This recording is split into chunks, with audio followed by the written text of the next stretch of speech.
A 31-year-old Toyota is a perfect car for doing a 1,500-mile trip through Vietnam. On departure day, we got a flat tire.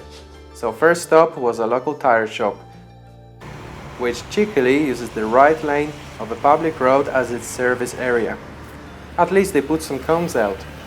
The technician, with a smile on his face, quickly found the nail, removed it, sealed the hole, pumped up all the tires, and we could be on our way again. All for about $2. The first stage is coming out of Hanoi. There is a beautiful elevated ring road for cars only. It actually makes it pretty quick to leave the city. However, the road surface is really bad. Outside the city, we get on a beautiful modern highway with a speed limit of 120 kilometers an hour. But every now and then you come across huge bumps which discourage you from doing that speed. After passing Ninh Binh, we get on a rather ugly double carriageway with trucks on the left lane, motorbikes on the right, lots of hidden junctions and terrible road surface. 3.5 hours after leaving Hanoi, we make it to Thanh Hoa City, where we stop for lunch. The ladies working in the eatery are surprised to see a Western foreigner. They get even more surprised when they see our 2 dogs, but they don't mind them coming inside. We get some beef pho, which is different than that served in Hanoi.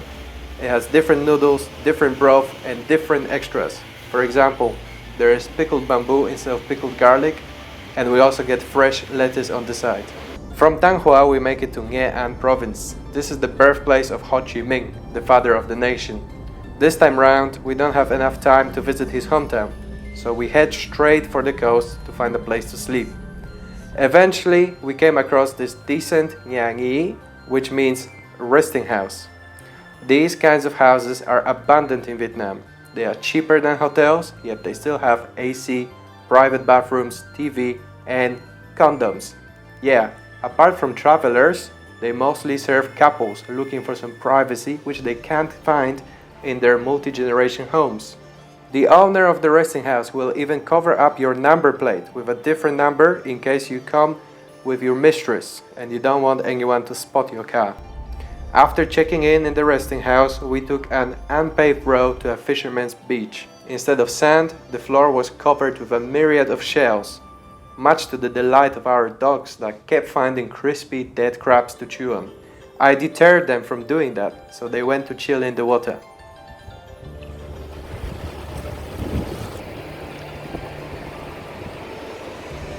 After sunset, which in the summer is at 6:30, we went to a local restaurant where we had fish in tomato sauce and beer with ice.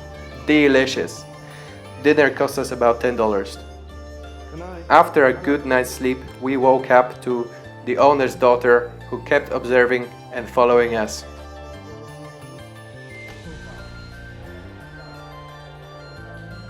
I proceeded to putting on some wonky auxiliary lights on the car, as well as checking the fluids.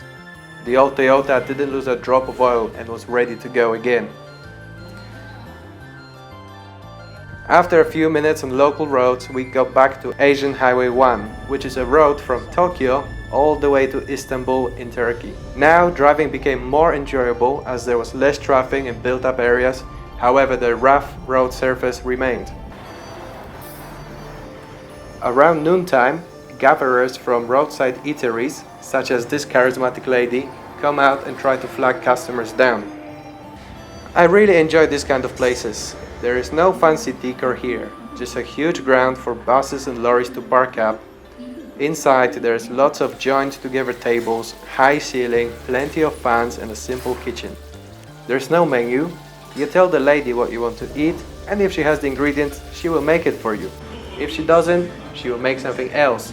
Either way, it's gonna be delicious. After lunch, we passed the city of Vinh and carried on south. The road was sometimes one lane, sometimes double lane, but it remained bumpy for the whole day. At some point on the horizon, we started seeing the mountains towards which we were heading.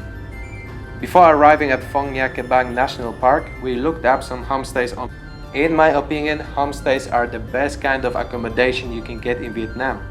You stay with a local family who are always authentically friendly and nice. They will use locally farmed ingredients to make some of the best food you will ever eat in this country. Unfortunately, most of the time the owners don't speak English well.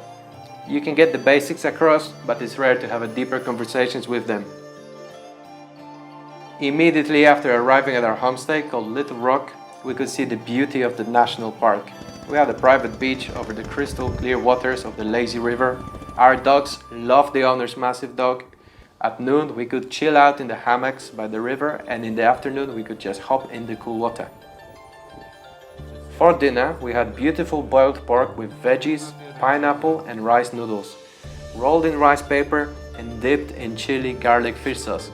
It's the perfect summer dish. Our city dogs loved being in the countryside. In the morning they were romping around with the local dogs. Meanwhile, we joined the river cruise. Because of COVID, tickets for all tourist attractions in the country were reduced by half. The boats are a typical Vietnamese creation. They are unbelievably noisy and smelly, as they are made out of nothing more than sheet metal and unsilenced diesel engines. And while they are crude and rudimentary, they are also cheap, locally made and very practical. After a short cruise up the river, the crew turned off the engine, opened up the roof and grabbed oars. We were now in the key point of the cruise, a huge, bat-filled cave with a river running through it.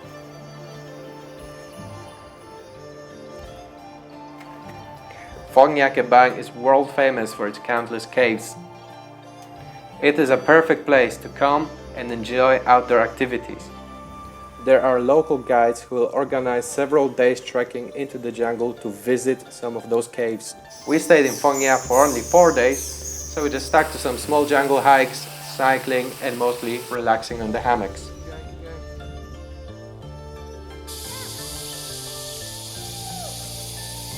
From Phong Nha, we continued down south towards Da Nang.